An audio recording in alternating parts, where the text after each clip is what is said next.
Thyroid, PCOS, insulin, cortisol, oestrogen, आपने ये सब हार्मोन का नाम तो जरूर सुना होगा। पर किसी ने आपको ये बताया कि हार्मोन्स बिगड़ते क्यों हैं? कोई भी सप्लीमेंट, कोई भी डाइट, कोई भी जिम तब तक काम नहीं करेगा जब तक आपको ये व्हाई नहीं पता। आज मैं ये सीक्रेट आपको रिवील करने वाला हूँ जो कि बहुत कम लोग समझते हैं। देखिए, आपकी जो हार्मोन्स होते हैं ना वो आउट ऑफ बैलेंस ऐसे नहीं हो जाते। ओके, वो आउट ऑफ बैलेंस इसलिए होते हैं क्योंकि आपका जो अंदर वाला सिस्टम है वो आउट ऑफ बैलेंस हो जाता है। चलिए इस चीज़ को थोड़ा ब्रेक डाउन करते हैं। ठीक है, देखिए मेरे पास बहुत लोग आते हैं जो कि अपने हेल्थ प्रॉब्लम को लेके बात करते हैं, जैसे कि आपका है PCOS, thyroid, diabetes, menopause, stubborn belly fat. और सबका एक ही क्वेश्चन है, जगन मेरे हार्मोन्स बिगड़ क्यों गए? मैंने एग्जैक्टली वही चीज़ फील किया था कुछ साल पहले, जब 2018 में मुझे फैटी लिवर, प्री डायबिटीज़, बहुत सारा स्ट्रेस था काम में और मेरा पूरा सिस्टम ही हिल गया था। तब मुझे समझ आया एक चीज़ कि हार्मोन इम्बैलेंस जो है ना वो कोई डिजीज़ नहीं है, ऐसा कोई बीमारी नहीं है आपको। ये एक ऐसा मैसेज है, एक रेड फ्लैग है, एक सिग्नल है आपके बॉडी के अंदर जो आपको बता रहा है कि आप ओवरवर्कड हो, आप ओवरलोडेड हो और आप स्ट्रेस में हो। और हार्मोन का अगर मैं सिंपल लैंग्वेज में आपको बताऊं, ये देखिए आपके बॉडी के अंदर का एक व्हाट्सएप या तो कोई सिग्नल मैसेज देता है। ठीक है, तो इसको थोड़ा अंदर से अगर आप समझोगे क्या है, तो मैं आपको डिटेल में बताऊंगा कि एक सिस्टम होता है जिसको बोलते हैं एंडोक्रिन नेटवर्क। ओके, इसमें क्या क्या आता है? आपका ब्रेन, आपकी थायराइड, आपकी adrenals, pancreas, ovaries and testis for male and female, liver, gut, ये सब आ जाते हैं आपके एंडोक्रिन नेटवर्क के अंदर। ये जो ग्लैंड्स होते हैं ना, ये आपस में ब्लड के थ्रू मैसेज भेजते रहते हैं। ठीक है, क्योंकि कनेक्ट कर होते रहते हैं एक दूसरे से। एनर्जी कैसे बनाना है, आपकी शुगर को कैसे कंट्रोल करना है, आपकी बॉडी में फैट को कैसे स्टोर करना है, फैट को बर्न कैसे करना है, बॉडी को स्लीप मोड में कैसे लाना है, बॉडी को स्ट्रेस मोड में कैसे लाना है, ये सारी चीजें डिसाइड करते हैं। आपके रिप्रोडक्शन सिस्टम को एक्टिवेट कैसे करना है। अब समझिए, जब काम हो जाता है, जब फीडबैक मैसेज जाता है और मैसेज रिसीव हो गया, अब सिग्नल कम करो। ठीक है, इसको बोलते हैं फीडबैक लूप। मतलब आप कोई मैसेज भेज रहे हो, उसका जो मतलब रिजल्ट, आज काम हो गया, रिजल्ट आ गया, फिर वो फीडबैक आता है कि चलो काम बंद करो, ऐसे चलता रहता है। यहाँ पे एक प्रॉब्लम है, ये पूरा सिस्टम आप जो देख रहे हो ना कि इनपुट आउटपुट और फीडबैक सिस्टम, एक प्रॉब्लम जो है, ये फीडबैक लूप का सबसे बड़ा प्रॉब्लम क्या होता है? जब आपका एनवायरनमेंट, और सोचिए कि जब आपका लाइफस्टाइल और आपका जो स्ट्रेस है, ये अगर ओवरलोड हो जाता है ना, ये मैसेजिंग सिस्टम पूरी तरह से फेल हो जाता है। और सिर्फ स्ट्रेस की बात नहीं है, एक बहुत बड़ा विलन और भी है जिसको हम बोलते हैं एंडोक्रिन डिसरप्टर्स। तो एंडोक्रिन डिसरप्टर होते क्या है? देखिए, रोज हमारे लाइफ में बहुत कुछ चीजें हो रही हैं जो कि आपको लाइफ, आपकी हार्मोन को डिसरप्ट कर रही हैं। जैसे प्लास्टिक बॉटल्स होते हैं, वहां से हम पानी पीते हैं। ठीक है, खाने में पेस्टिसाइड से, जीएमओ फूड है, आपकी जंक बहुत हम खाते रहते हैं, जैसे अल्ट्रा प्रोसेस फूड, कमर्शियल आपकी कोई मिल्क, पनीर जो आप खाते हो उसमें कितने हार्मोन है वो हमें पता नहीं है। ठीक है, और बहुत सारे मेडिसिन, एंटीबायोटिक्स, ये सब चीज़ें हैं, प्लस आपकी birth control pills, stress chemicals, ये सारी जो चीज़ें होती हैं ये सब फैट सोल्यूबल केमिकल्स होते हैं। ठीक है, ये क्या करते हैं, आपके हार्मोन रिसेप्टर में घुस जाते हैं और आपके बॉडी के ओरिजिनल सिग्नल जो है उसको ब्लॉक कर देते हैं। इससे इससे क्या होता है कि आपकी बॉडी जो है ना वो कंफ्यूज हो जाती है, फिर आपके हार्मोन जो है इम्बैलेंस हो जाते हैं। तो हार्मोन जब इम्बैलेंस हो जाते हैं, आपको ये समझना पड़ेगा कि आपने हार्मोन जो इम्बैलेंस किस लिए होते हैं, टॉप रीजन क्या है जिससे आपकी बॉडी के जो हार्मोन्स है वो आउट ऑफ बैलेंस हो रहे हैं। ठीक है, तो पहला रीजन मैं आपको बताऊंगा, जो सबसे बड़ा रीजन सब हर बंदे के साथ आज के लाइफ में हो रहा है, क्योंकि हमारी लाइफस्टाइल ही ऐसी है, वो है आपका स्ट्रेस। ठीक है, और स्ट्रेस की वजह से क्या होता है, आपका कॉर्टिसोल इम्बैलेंस हो जाता है। ये जो है सबसे बड़ा, सबसे कॉमन रीजन है, क्योंकि this is a regular life which you are facing. Stress बढ़ने से आपका कॉर्टिसोल हाई हुआ, कॉर्टिसोल हाई होने से क्या होगा कि आपकी थायराइड जो है ब्लॉक हो जाएगा, आपकी स्टबर्न बेली फैट बनेगा, आपकी पीरियड इश्यू आएंगे, आपकी पीसीओएस के सिम्टम भी आएंगे, इनफर्टिलिटी, एक्ने, हेयर फॉल, और आपके जो dark circles in the neck and armpits, insulin spike होगा, मूड क्रैश होगा, और आपका स्लीप डिस्टर्बेंस रहेगा, और आप बहुत ही मतलब इरिटेट फील करोगे थ्रू द डे। और कॉर्टिसोल जो है एक सर्वाइवल हार्मोन है, ठीक है। और ये चीज़ जो है बॉडी, मतलब सोचो कि कभी आप फाइट और फ्लाइट मोड में जो हम रहते हैं वो कॉर्टिसोल की वजह से होता है कि आप कोई चीज़ आप मतलब फाइट और फ्लाइट, मतलब आप कोई चीज़ को मतलब या तो फाइट करना है या तो भागना है, राइट। ये जो है स्ट्रेस हार्मोन है। तो बॉडी क्या सोचता है, डेंजर, अभी टाइम आ गया, स्ट्रेस बढ़ गया है, अभी एनर्जी को बचाओ। एनर्जी का मतलब क्या है, फैट है। जब भी कोई बॉडी को लगता है कि मेरा जो है कुछ डेंजर हो, कुछ चैलेंजेस हैं, तो फैट को स्टोर करने लगेगा। इसलिए आप जितना भी डाइट कर लो, फिर क्या होगा, आपका फैट स्विच जो है वो ऑन नहीं होगा, मतलब बॉडी में जो है फैट स्टोर होता जाएगा। ठीक है। और सबसे बड़ा प्रॉब्लम ये जो होता है लेडीज़ को 40 और 50 के बाद, 40 के बाद तो पेरीमेनोपॉज हो जाता है, 50 के बाद मेनोपॉज हो जाता है, तो आपकी जो ओवरीज है ना वो स्लो हो जाते हैं। ठीक है, वो पहले जैसा फंक्शन नहीं करते। आपके बैकअप ग्लैंड उस टाइम पे क्या रहेगा, एड्रिनल ग्लैंड्स। और एड्रिनल अगर स्ट्रेस से थका हुआ है, ठीक है, तो क्या होगा, मेनोपॉज के सिम्टम जो है एक्सट्रीम हो जाते हैं। तो आपको हॉट फ्लैशेस आएंगे, आपको मतलब फैट गेन होगा, आपके बेली एरिया में बहुत फैट होगा, हिप साइड में बहुत फैट गेन होगा, और फिर आपको बहुत सारे सिम्टम आएंगे जो कि मूड स्विंग्स, इरिटेशन, ये सब आएंगे। ठीक है। तो नंबर वन जो हमें चीज़ को माइंड में रखना है वो है कि स्ट्रेस कैसे हम कम कर सकते हैं। नंबर टू में हम चलेंगे आपकी जो है insulin resistance. I am sure कि इंसुलिन का नाम आपने सुना ही होगा। ठीक है, जो कि मतलब पैनक्रियास से आपका सीक्रेट होता है, आपकी शुगर को कंट्रोल करता है। हमारे इंडिया में जो है ना, I tell you, insulin resistance बहुत लोगों को है। क्योंकि जो प्री डायबिटीज़ या तो डायबिटीज़ या तो उनका जो सब क्लिनिकल डायबिटीज़ होता है, जो अभी डायबिटीज़ डिटेक्ट नहीं हुआ है बट शुगर लेवल थोड़ा हाई है, इंसुलिन रेजिस्टेंस है उनको, तो ये चीज़ बहुत बड़ा प्रॉब्लम है। इंसुलिन हाई होने से होता क्या है कि आपका बॉडी का जो फैट बर्निंग मैकेनिज्म वो ऑफ हो जाता है, और आपको बहुत शुगर क्रेविंग रहेगा। आपको हमेशा भूख लगेगा कि मेरे को शुगर खाना है, मिठाई खाना है, या तो कुछ और खाना है जो कि शुगर और सॉल्ट। ओके। और इससे क्या होगा, गारंटीड आपका बेली फैट बढ़ेगा, क्योंकि आपकी क्रेविंग बढ़ेगी तो आप ज़्यादा खाओगे। और अगर आपको लगता है कि मैं बहुत ज़्यादा भूख भूख मतलब I am feeling very hungry, कहीं ना कहीं आपको इंसुलिन रेजिस्टेंस है, और कि बेली फैट तो बढ़ेगा ही बढ़ेगा, साथ में आपका क्या होगा, थायराइड फंक्शन जो है वो स्लो हो जाएगा। अब पीसीओएस अगर है वो सिम्टम और भी खराब होते जाएंगे। और लेडीज के लिए क्या होता है ना, हाई इंसुलिन होने से क्या होता है, वो डायरेक्टली आपका टेस्टोस्टेरोन और एंड्रोजन को स्पाइक करता है। जो मेल हार्मोन होते हैं टेस्टोस्टेरोन, वो आपका स्पाइक हो जाएगा, तो आपकी बॉडी में क्या होगा, मेल सिम्टम आने लगेंगे। जैसे मेल के जो फेशियल हेयर होते हैं तो लेडीज को भी वो होने लगता है, एक्ने होने लगते हैं, आपके साइकिल्स वो ठीक नहीं रहेंगे, और आपके जो बेली फैट वो बढ़ता रहेगा, है ना। तो ये चीज़ जो है आपका पीसीओएस और इनफर्टिलिटी की तरफ आपको लेके जाता है। और देखिए पीसीओएस जो है वो आपका ओवरी का इशू नहीं है।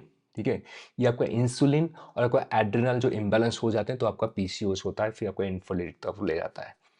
तो ये चीज़ हमें समझना है कि कहीं ना कहीं हमें अपने इंसुलिन रेजिस्टेंस को कम करना है, क्योंकि इंसुलिन रेजिस्टेंस आपका थायराइड, आपका पीसीओएस और आपका डायबिटीज सब कुछ कर सकता है। ठीक है।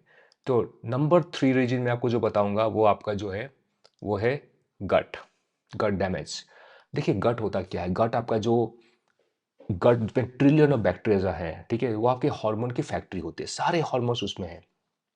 आपकी गट बैक्टीरिया क्या करते हैं, सेरोटोनिन जो है मूड, जो हैप्पी हार्मोन है, मूड मूड बनाते हैं। डोपामाइन जो है आपको मोटिवेशन देते हैं कुछ करने के लिए, कभी आप मोटिवेशन कुछ करने का मन कर रहा है तो डोपामाइन हाई हो गया आपका, मूड अच्छा है तो सेरोटोनिन आपका हाई हो गया। और फैट बर्न करने के लिए क्या करते हैं, उसको बोलते हैं SCFA, short chain fatty acid, वो बनाते हैं। बॉडी की इम्यूनिटी बढ़ाते हैं, इम्यूनिटी बढ़ जाता है। और थायराइड कन्वर्सन T4 से T3 जो होता है वो भी आपका गट में ही होता है। अगर आपका गट इन्फ्लेम्ड है, ठीक है, इससे क्या होगा, आपको ब्लोटिंग फील होगा, आपको गैस फील होगा, कॉन्स्टिपेशन, फिर आपको एसिड रिफ्लक्स, IBS, IBD, ये सब होगा आपको। तो देखिए बॉडी जब हार्मोन सिग्नल सही से रिसीव नहीं करती है तो क्या होता है, गट आपका खराब होता है, आपके हार्मोन खराब हो जाते हैं। तो ये चीज़ बहुत इंपॉर्टेंट है कि आपको गट हेल्थ अच्छी होनी चाहिए। जितने भी लोग हैं जिनकी गट का प्रॉब्लम है, कहीं ना कहीं आप देखोगे कि आपके बाकी हार्मोन जो है वो इम्पार्ट कर रहे हैं आपको।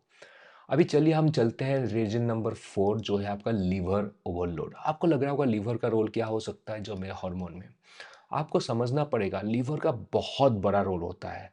लीवर क्या करता है, दो मेजर चीज़ें करती है, जो कि आपका डिटॉक्स करता है, दूसरा हार्मोन ट्रैफिक को कंट्रोल करता है। मैं समझाता हूँ एक एक चीज़ कि कैसे करता है वो चीज़। देखिए आपकी जो लीवर है ना, ये डिटॉक्स कैसे करता है, आपके बॉडी, आपके ब्लड को क्लींस करता रहता है। ठीक है, 24/7 उसको क्लींस करता है। इसमें क्या होता है, आपके ब्लड में जो टॉक्सिन्स हैं, बॉडी ब्लड में जो केमिकल्स हैं, जो आपके मेडिसिन्स अल्कोहल, पेस्टिसाइड जो हम खाना खा रहे हैं रोज, आपके ब्लड खराब हो रहा है, राइट? पूरी तरह से वो आपको क्लींस करेगा, ठीक है? टॉक्सिन को क्लींस करेगा, chemical, alcohol, pesticides, bad fat जो भी आप खा रहे हो सब कुछ आपको क्लींस करता है, ठीक है? ये बहुत बड़ा रोल है उसका आपको डिटॉक्स करने में। दूसरा रोल जो होता है उसका हार्मोन ट्रैफिक कंट्रोल में, बताओगे बहुत बड़ा इंपॉर्टेंट रोल है। मतलब आप सोच सकते हो आपके लिवर कितना आपको हेल्प कर रहा है। देखिए जैसे कोई ट्रैफिक पुलिस होता है ना, ट्रैफिक पुलिस क्या करता है, वो आपका सारे व्हीकल को कंट्रोल करता है सिटी में, राइट? तो उसी हिसाब से व्हीकल मूव करती है और सिग्नल भी वहाँ पे रहता है। वैसे आपका लीवर जो है ना, वो आपके बॉडी में जो हार्मोन्स है कैसे फ्लो होगा उसको कंट्रोल करता है, ठीक है? अब यहाँ पे समझिए कि आपकी थायराइड हार्मोन है, ठीक है? जैसे कि थायराइड हार्मोन क्या करता है, वो आपका T3 बनाता है, T4 बनाता है, ठीक है? वो T4 का उतना फ़ायदा नहीं है क्योंकि T4 जो है ना बॉडी उसको यूज़ नहीं कर सकती है। तो T4 को क्या करना होता है, T3 में कन्वर्ट करना होता है। और T4 से T3 जो कन्वर्ट होता है वो आपका 80% जो है आपका लीवर में होता है और आपको गॉल ब्लैडर में होता है, ठीक है? और 20% जो है आपका वो किडनी में होता है, ठीक है? अगर आपका लीवर फैटी हो गया, फैटी लीवर हो गया, या तो आपका नॉन अल्कोहलिक फैटी लीवर वैसा हो गया, और लीवर आपका इन्फ्लेम्ड हो गया, तो आपका मतलब क्या है, गॉल ब्लैडर में कोई रहेगा, बाइल फ्लो भी कम रहेगा, तो क्या होगा, T4 से T3 कन्वर्सन जो है वो उसी तरह से नहीं हो पाएगा, काफ़ी स्लो हो जाएगा। इससे क्या होता है, जब आपका T4 से T3 कन्वर्सन नहीं हो पाया क्योंकि आपका फैटी लीवर है, तो आपका थायराइड ब्लड रिपोर्ट आपको ऐसे कुछ ठीक ठाक तो लगेगा, मेरा T4 T3 and TSH is all good. पर क्या होगा ना, आपको मेटाबॉलिज्म जो है स्लो हो जाएगा, ठीक है? एनर्जी भी कम हो जाएगी, आपकी फैट लॉस वो उतना नहीं रहेगा, फैट लॉस भी स्टॉप हो जाएगा। कहीं ना कहीं वो कन्वर्सन का इश्यू है, ठीक है? तो कन्वर्सन नहीं हो पा रहा है T4 से T3, थायराइड ग्लैंड का प्रॉब्लम नहीं है, थायराइड ग्लैंड तो थायराइड निकाल रहा है, वो T4 से T3 नहीं हो पा रहा है, ठीक है? लिवर का और एक बहुत बड़ा काम क्या रहता है, जो एक्सेस एस्ट्रोजन होता है, ठीक है? उसको फ्लश करना होता है। अगर लिवर आपका ओवरलोड हो गया, ठीक है, तो उससे क्या होगा, पीएमएस होगा, फाइब्रॉइड्स, और आपका ब्रेस्ट टेंडरनेस होगा, हैवी पीरियड्स भी रहेंगे, हिप और आपका थाई फैट बढ़ेगा, और ये बहुत ज़्यादा होने लगता है। तो जब तक आप लीवर का जो डिटॉक्स पाथ है उसको आप हील नहीं करोगे, तो आपके हार्मोन कभी स्टेबल नहीं हो पाएंगे। अभी हम चलते हैं लीवर के बाद, नेक्स्ट जो फिफ्थ पॉइंट हम बात करेंगे वो है आपका स्लीप रिदम डिस्ट्रप्शन। बहुत बड़ा इंपॉर्टेंट है स्लीप का। आई एम श्योर कि आप सोच रहे होंगे स्लीप क्या है, मैं तो रोज तो 6 घंटा सो जाता हूँ, 7 घंटे सो जाता हूँ। पर सोचिए, sleep is such A important factor कि आपके हार्मोन को कैसे बैलेंस करता है। आप सोचिए कि आपकी सारे जो हार्मोन्स होते हैं ना, ये एक बहुत बड़ी कंपनी है आपकी बॉडी के अंदर, ठीक है? हर हार्मोन का अपना रोल है। जैसे आपका थायराइड जो है आपका मेटाबॉलिज्म कंट्रोल करता है, आपकी जो इंसुलिन है वो आपका शुगर कंट्रोल करता है, आपकी कॉर्टिसोल जो है वो स्ट्रेस कंट्रोल करता है, फिर आपकी हंगर हार्मोन आपकी जो है मतलब सैटिस्फैक्टरी हार्मोन है वो आपको ग्रेलिन और लेप्टिन है जो कि आपका क्रेविंग्स को कंट्रोल करते हैं। फिर आपके एस्ट्रोजन एंड प्रोजेस्टेरोन जो है वो फीमेल साइकिल्स, वोमेन साइकिल को कंट्रोल करता है। टेस्टोस्टेरोन जो है वो आपका स्ट्रेंथ, आपकी एनर्जी, आपके ड्राइव को कंट्रोल करता है। तो स्लीप क्या है, वो आपका it is a CEO of all the hormones. मतलब क्या करता है, वो सारे हार्मोन जो काम कर रहे हैं, तो स्लीप जो है वो बताएगा हर हार्मोन की कि कैसे काम करना है, कितना काम करना है, किस तरह से काम करना है, कब काम करना है। आप सोच सकते हो, अगर आपका सीईओ वीक हो गया तो क्या होगा, पूरी कंपनी कोलैप्स कर जाएगी। कौन सी कंपनी, ये आपकी हार्मोन की कंपनी कोलैप्स कर जाएगी। इसीलिए आप देखा होगा कि बहुत लोग जो हैं वो डाइटिंग करते हैं, वॉक करते हैं, जिम भी करते हैं, लेमन जूस, फिर आजवाइन की जूस पानी पीते हैं, फिर भी उनको बेली फैट का प्रॉब्लम है, क्योंकि उनका स्लीप ठीक नहीं है, वो ठीक से सो नहीं पाते। या तो 4 घंटा सोते हैं, 6 घंटे सोते हैं, रात को 3 बजे उठ जाते हैं, फिर नींद नहीं आती है, उनका स्लीप साइकिल ठीक नहीं है। और स्लीप कम होने से क्या प्रॉब्लम होती है, आपको इंसुलिन रेजिस्टेंस होगा, आपका कॉर्टिसोल हाई हो जाएगा, और आपकी जो हंगर हार्मोन जो ग्रेलिन है वो आपका हाई रहेगा, मतलब हमेशा भूख लगेगी आपको। और लेप्टिन जो आपका है सैटिस्फैक्टरी हार्मोन, उसको बोलते हैं फुलनेस हार्मोन, वो आपका लो रहेगा, मतलब आपको लगेगा कि यार मैं कुछ खाया ही नहीं हूँ। तो क्या करोगे आप, binge eating, you know, crash dieting, सब कुछ करोगे आप, इधर उधर खाओगे, right? And this leads to, इससे आपका थायराइड भी स्लो रहता है, आपके मेलाटोनिन जो है वो भी आपका कम रहेगा, आपकी ग्रोथ हार्मोन जो है पूरी तरह से क्रैश कर जाता है। तो स्लीप अगर नहीं है, आप सोचिए कि हार्मोन कैओस होने वाला है। लेडीज आप सुन लो, अगर आपको स्लीप ठीक से नहीं हो रहा है, कहीं ना कहीं आपको हार्मोनल प्रॉब्लम है, ठीक है? अभी हम समझते हैं ये हमने जो बात की, इसका एक्चुअल रीजन है क्या है सब, ठीक है? एक्चुअल रीजन जो है आपका, वो आपका हार्मोन नहीं है। आप सोच रहे होंगे कि हार्मोन का प्रॉब्लम नहीं, एक्चुअल जो प्रॉब्लम है वो आपका निटी ग्रिटीज हैं, जैसे आपका स्ट्रेस स्ट्रेस बहुत ज़्यादा है, आपकी गट हेल्थ का प्रॉब्लम है, आपकी लीवर की इशू है, आपका इंसुलिन रेजिस्टेंस है, आपका स्लीप का प्रॉब्लम है, आपकी एनवायरनमेंट ठीक नहीं है, आप ऐसी जगह पे रहते हो जहाँ पे AQI 300 से ऊपर है, लाइफस्टाइल का प्रॉब्लम है, बहुत स्ट्रेस है लाइफ में, emotional gap is there, emotional stress is there, nutrition gap, ये सब अगर चीज़ें हैं तो कहीं ना कहीं आपकी हार्मोन इम्बैलेंस हो जाएंगे। हार्मोन जो है वो आपका मैसेंजर्स हैं, वो क्या करते हैं, वो मैसेज को पास करते हैं। ठीक है, तो वो बताते हैं कि आपकी बॉडी में कुछ ना कुछ गलत है। ठीक है, कहीं ना कहीं हीलिंग की ज़रूरत है, तो ये हमें करना चाहिए। हमें हार्मोन जो है वो मैसेज देते हैं, वो मैसेज को हम पिक करना है और समझना है कि क्या गलत है, उसको हम कैसे ठीक कर सकते हैं। आप समझिए कि हमारा सोल्यूशन क्या है, हम कैसे इस चीज़ को हमेशा के लिए फिक्स कर सकते हैं, हम कैसे अपने हार्मोन को बैलेंस कर सकते हैं। देखिए, dieting, gym workout, supplements, intermediate fasting, ये सब डिफरेंट तरीके होते हैं, पर ये सब से आपको रिजल्ट नहीं आएगा। आपने ज़रूर ये सब किया होगा कि आपने 3 महीना इंटरमीडिएट फास्टिंग कर ली, 3 महीने कीटो कर लिया, जिम चले गए 2-3 महीने और काफ़ी एक्सरसाइज की आपने, डाइटिंग बहुत ज़बरदस्त कर ली आपने। आपने ऐसा किया कि चावल बंद कर दिया, रोटी बंद कर दी, और आप खाली मतलब घास फूस खा रहे हो, एक तरह से केल का जूस या तो करेला का जूस पी रहे हो, पर ये सब से रिजल्ट नहीं आता है, क्योंकि आपके हार्मोन जो है वो बैलेंस नहीं हो पा रहे हैं। आपके हार्मोन को बैलेंस करने का तरीका क्या है, उसके लिए आप हमें हमें फोकस करना पड़ेगा, फिर रूट कॉज पे काम करना पड़ेगा, आपके रूट कॉज को रिसेट करना पड़ेगा। और रूट कॉज को रिसेट का मतलब क्या है, आप समझिए, जितने भी प्रॉब्लम की बात की अभी हमने, ये सारे प्रॉब्लम अलग अलग नहीं है। आपको लग रहा होगा मेरा गट हेल्थ प्रॉब्लम है, मेरा स्ट्रेस बहुत ज़्यादा है, लीवर का प्रॉब्लम है, पर सोचिए कि ये सारे सिम्टम्स हैं, राइट। इस सब का रूट कॉज क्या है, ये रूट कॉज हमें समझना पड़ेगा।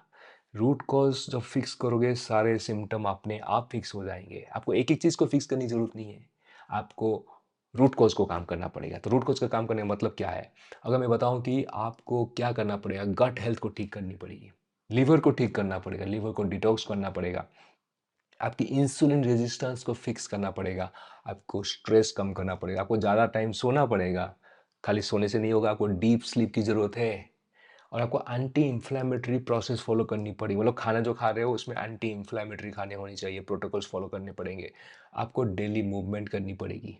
ठीक है, और खाना ज़्यादा खाना पड़ेगा, कम खाने से नहीं होता है। लोग सोचते हैं कम खाऊंगा तो मैं पतला हो जाऊंगा, पर कभी नहीं हो पाया। लोग कम खा के मोटे होते हैं, कब पतले नहीं होते। क्यों? क्योंकि बॉडी में इन्फ्लेमेशन बढ़ जाता है, कॉर्टिसोल स्ट्रेस बढ़ जाता है। हैबिट चेंज करनी पड़ेगी, लाइफस्टाइल चेंज करनी पड़ेगी, आपकी हार्मोन जो है उसको सपोर्ट करने के लिए जो चाहिए वही आपको करना पड़ेगा। ठीक है, और जब आप अपने आप को अंदर से हील करते हो, देखिए बाहर से हील करने से कुछ नहीं होगा। आप कोई जिम जाते हो तो बॉडी को बाहर से आप काम कर रहे हो, मसल बना रहे हो, पर आपको अंदर का जो है उसको कैसे हील करोगे, उसको जब हील करते हो तो बहुत ज़रूरत है, तो क्या होता है, आपका पूरा सिस्टम ठीक हो जाएगा। ठीक है, सारे हार्मोन अपने आप बैलेंस हो जाएंगे, कोई भी एज की ज़रूरत प्रॉब्लम नहीं है, 50 40 50 60 70, कोई भी एज में आपकी हार्मोन ठीक हो जाएंगे। ठीक है, और अगर आप थायराइड, PCOS, डायबिटीज़, मेनोपॉज या तो पेरीमेनोपॉज, इनफर्टिलिटी या स्टबर्न बेली फैट से स्ट्रगल कर रहे हो, और आपको एक पर्सनलाइज हार्मोन और मेटाबॉलिक रोड मैप चाहिए, तो अपना 1-to-1 डिस्कवरी कॉल बुक कीजिए, ओनली एट 198 रुपीज़। ये जो लिंक मैंने दिया हुआ है नीचे डिस्क्रिप्शन में, इसमें पहले हम क्या करेंगे, आपकी हार्मोन को हील करने का तरीका बताएंगे, ताकि हम कैसे आपकी बॉडी में सारे from the root itself you can fix all your hormones and you can change your life. ठीक है, so see you inside the fume. Subscribe to our channel. I'd like to see you again in the next video. Thank you.